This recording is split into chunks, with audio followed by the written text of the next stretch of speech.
Good morning. Thank you for coming to today's Bodhi Day Dharma message. I'd like to start today's message with a moment of quiet sitting. So I'll ring the bell once and then we'll sit for a few moments to quiet our minds.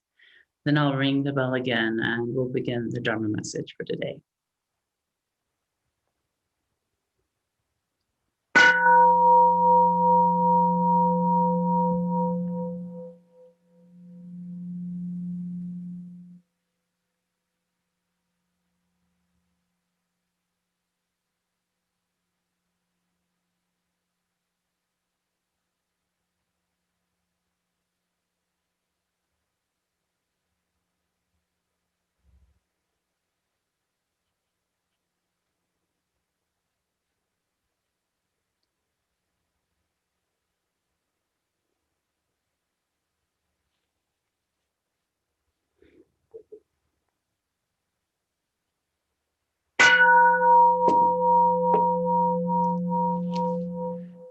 Namo Amida Butsu. Namo Amida Butsu.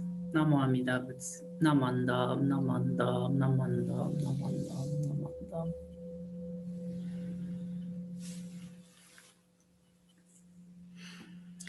Thanks again for coming to today's Dharma message for Bodhi Day. I'd like to start today's message by sharing with you our Gosandai, which comes from the writings of Shinran Shonin. Let me pull up my screen.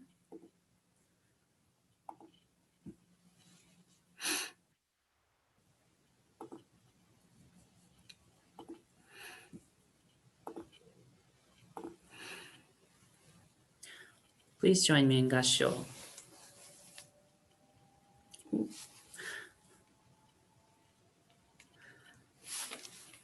Maybe some difficulty here. Okay. All right, join me in Gassho, please. The Dharma gates, each distinct, number 84,000, but the keen blade for severing ignorance, its effects, and the karmic causes of suffering is the name of Amida. In a single utterance, one's karmic evil is completely swept away. Gone are countless traces of past karma and the designing thoughts arising from them. Even without being instructed, we turn and enter the gate of suchness. Gaining wisdom from long kalpas of suffering in this Saha world is above all the benevolence of Shakyamuni, the true teacher.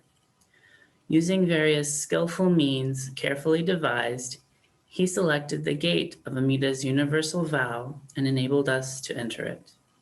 Namo Amida Butsu. Namo Amida Butsu. Namo Amida Butsu. Namandam, namandam, namandam.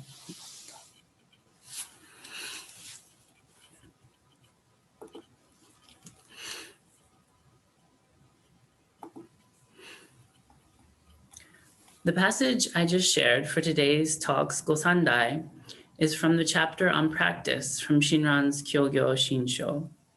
Here, Shinran is quoting Pure Land Master Shan Dao in his Hymns of Birth in the Pure Land. In this particular part of Shan Dao's work, he's expounding upon notions of practice in Pure Land Buddhism by commenting on passages from the Larger Sutra and the Amida Sutra, which is why Shinran includes them in his chapter on practice in the Kyogyo Shinsho. Practice is complicated in Buddhism, and we often are met with assumptions about what practice means. Often, these assumptions are given to us by people who aren't Buddhists. Many of them say that practice is meditation, which might be true. Perhaps our practice of Nembutsu is a form of meditation. The passage I shared earlier points to some of that complexity because there are, quote, 84,000 distinct Dharma gates, meaning that there are many ways to practice in Buddhism. As humans, we tend to find life a bit more approachable by categorizing things and separating them. So we might tend to separate our religious practice from our work, our hobbies, and other everyday life activities.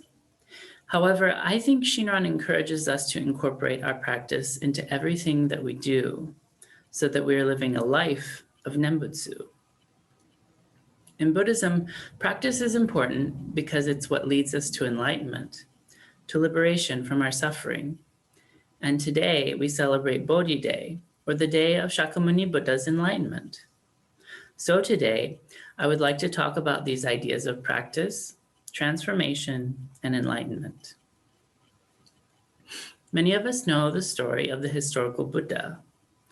Prince Siddhartha Gautama, who would become Shakyamuni Buddha, lived 2,500 years ago in North India. As a prince, he could have anything. He was rich, he had lots of parties, got married, had a child, and generally lived a very happy life. According to legend, once he learned of suffering, of how we all experience aging, sickness, death, and the human struggle to fight to address those things. Prince Siddhartha underwent a major crisis and left his kingdom to find answers for himself. He became a wandering, ascetic truth seeker. I want to emphasize this major turning point in the life of Siddhartha and make a creative and hopefully entertaining parallel for our own imagination's sake. Practice is very important in Buddhism. And so if you look at this image on the top, I was making a creative parallel here in this turning point in Prince Siddhartha's life, where he left the castle and left his life as a prince to become a wandering ascetic. The top image shows a cartoon character who I think looks perhaps like Prince Siddhartha. He has nice clothes, has everything he wants. And when he encountered the difficulty, the suffering that we face as humans in life, he decided to leave that life of pleasure and become a wandering ascetic. And so there we see he becomes that ascetic on the right. I'm a big fan of Pokemon, and so there's a Pokemon called Caterpie, which is modeled after real-life caterpillars. And I kind of think of Prince Siddhartha as a happy caterpillar who's able to eat all the leaves he wants and be very happy as this caterpillar. However, when he encounters this notion of suffering and seeing how humans live their everyday lives, he decides that something needs to change. And so at this point, he goes into his cocoon stage.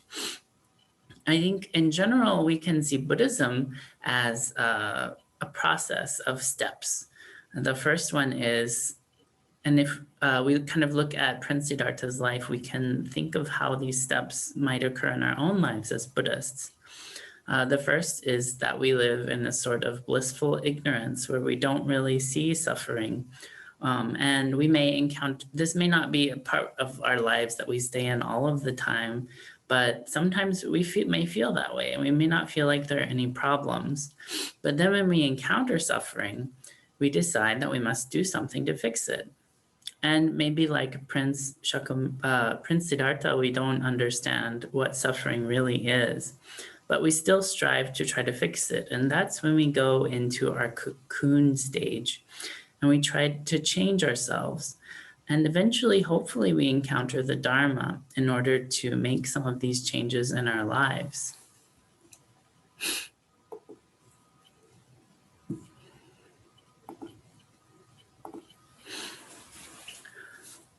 Also, if we look at Shinran's life, we might find some similarities with Prince Siddhartha. We understand that Shinran may have lost his family early in his life and joined the Buddhist order on Mount Hiei as a child. According to stories, young Shinran was so eager to become a monk that when the abbot told him that they would do his induction ceremony on the following day, Shinran wrote a poem to express his burning desire and deep understanding of impermanence to urge the abbot to induct him as a Buddhist monk as soon as possible. The poem goes like this. Like cherry blossoms are the minds that think there is a tomorrow, but who can tell? There may be a tempest in the night. We all make plans that hope for a brighter tomorrow, but we must earnestly and urgently seek the truth in the present moment because we do not know what tomorrow holds.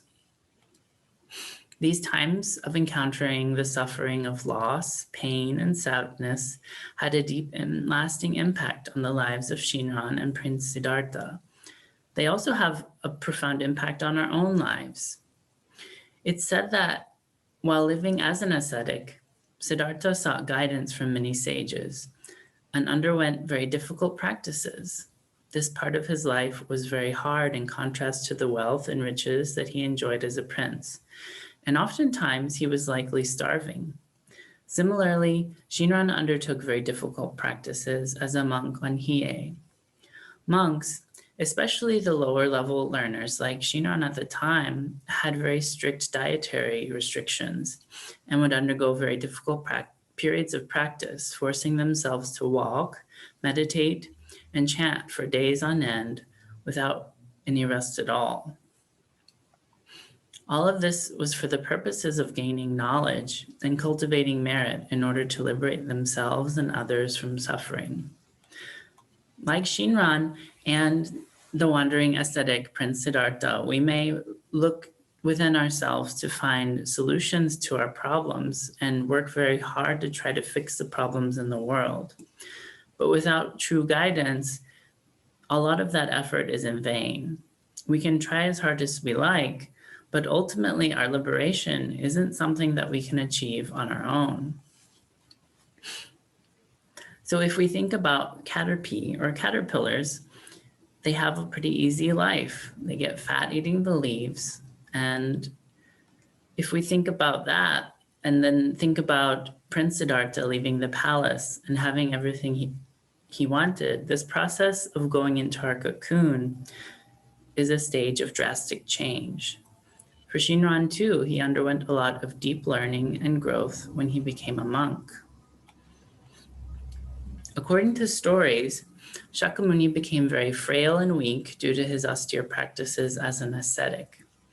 And yet he felt frustrated and no closer to understanding life's suffering.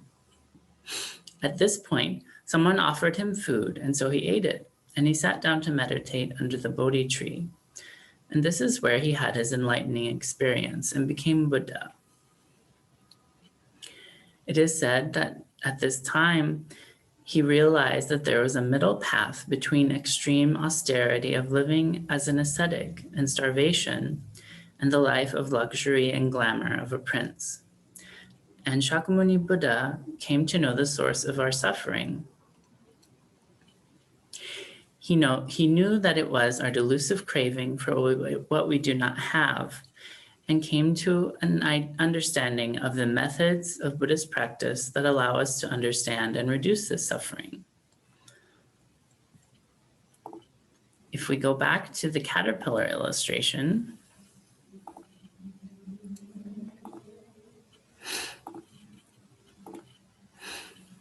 we can see the full cycle of the process.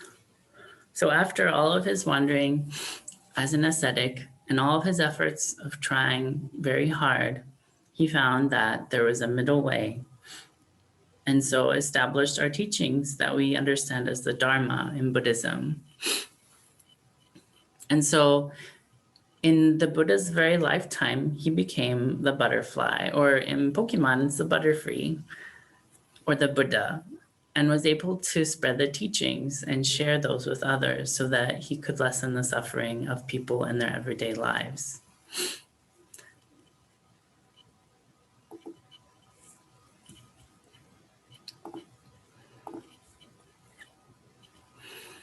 If we look at Shinran's life and our own lives as Jodo Shinshu Buddhists, we might find some parallels here too.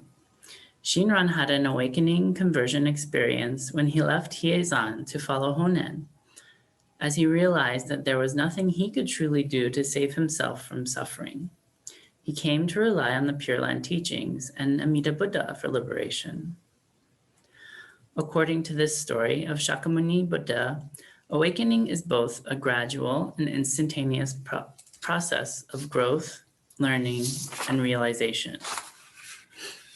For Buddha, enlightenment occurred in his lifetime, and after he died, he achieved nirvana, escaping samsara, or the cycle of birth and death. These two goals are important for us as Buddhists. In Shinran's life, and according to our Jodo Shinshu teachings, during our lifetimes, we remain in our cocoon stage, ever learning and ever growing. So the really important moment is when we undergo the first step of growth, when we encounter Bodhi mind for the first time. This is when our hearts start to grow that cocoon and we begin to evolve and change. This is what we call in our tradition Shinjin. It's the true heart and mind given to us by Buddha and the light of the teachings. Shinjin marks an important moment in our lives where we profoundly begin to grow and change. Shinjin is like a seed that the Buddha plants in our hearts and our minds when we listen to the teachings. It grows with us and changes the very nature of who we are. In Jodo Shinshu Buddhism, the Bodhi Day that occurs in each of our lives happens every day. It's not just a one-time experience. It's when we experience the teachings and say Namo Amida Butsu. Because each time that happens, we change just a little bit within our cocoon. We live our lives gradually changing and growing, listening and learning, evolving and changing. And through all this, we can be grateful knowing that at the end of our lives, we will transform into a beautiful butterfly and continue to spread the teachings to others. We are reborn as Buddha to teach and guide all sentient beings to liberation. Today, I'd like to close with another passage from Shinran regarding our transformation in Jodo Shinshu.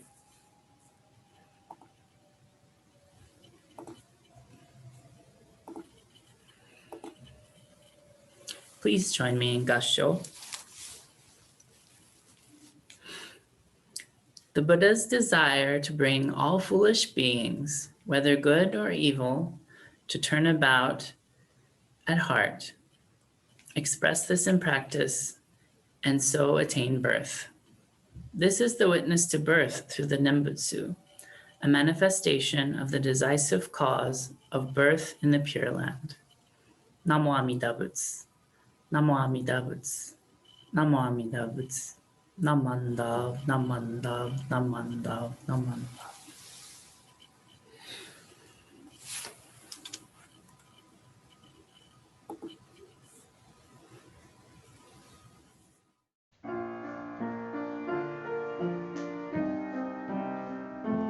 History from a faraway country, with leaves in the shape of a tear. Like seed and lots of sunshine, and doesn't grow very well up here. The Dharma's not like a tree, it can grow anywhere on the earth at all. Like a shower of rain, bringing life again to the dry and thirsty ground. The Dharma touches all living things, the whole world round.